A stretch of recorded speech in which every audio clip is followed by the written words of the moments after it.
Tiffin, एक छोटी सी चीज जो कभी कभी जिंदगी का सबसे बड़ा हिस्सा बन जाती है।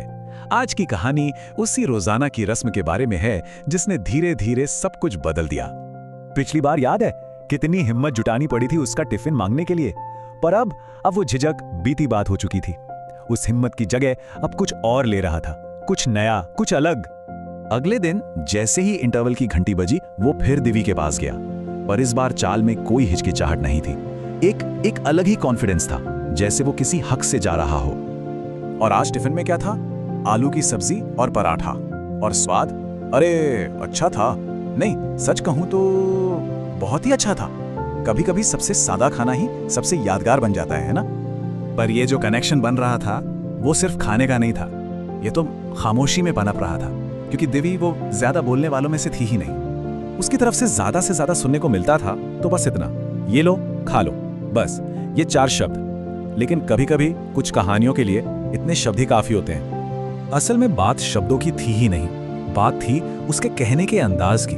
जिस तरह वो कहती थी ना, उसमें कुछ बहुत ही खास था। वो एहसास था अपनेपन का, एक बहुत गहरी अपनेपन वाली फीलिंग, जैसे वो कोई अजनबी हो ही नहीं। ऐसा लग रहा था मानो वो दोनों एक दूसरे को ना जाने कब से, सदियों से जानते हों। तो जाहिर है ये एक दिन की बात नहीं थी, ये तो एक नए सिलसिले की शुरुआत थी, एक ऐसी आदत जो अब रोज की होने वाली थी। अगले 3-4 दिन तक बिल्कुल यही चला। पहला दिन झिझक से भरा था, दूसरा आत्मविश्वास से, और चौथे दिन तक तो ये एक तयशुदा अनस्पोकन रूटीन बन गया था। और रूटीन बड़ा सीधा सा था। इंटरवल की घंटी बजती, वो उसके पास जाता, उसका टिफिन खाता और फिर वापस अपनी जगह पर आ जाता, रोज बिना एक भी शब्द कहे। पर ये जो साधारण सा रूटीन था ना, इसका असर बहुत गहरा हो रहा था। धीरे धीरे इसका असर नैरेटर की पूरी दुनिया पर पड़ने लगा। उसकी प्राथमिकताएं, मतलब प्रायोरिटीज, बदलने लगी थीं।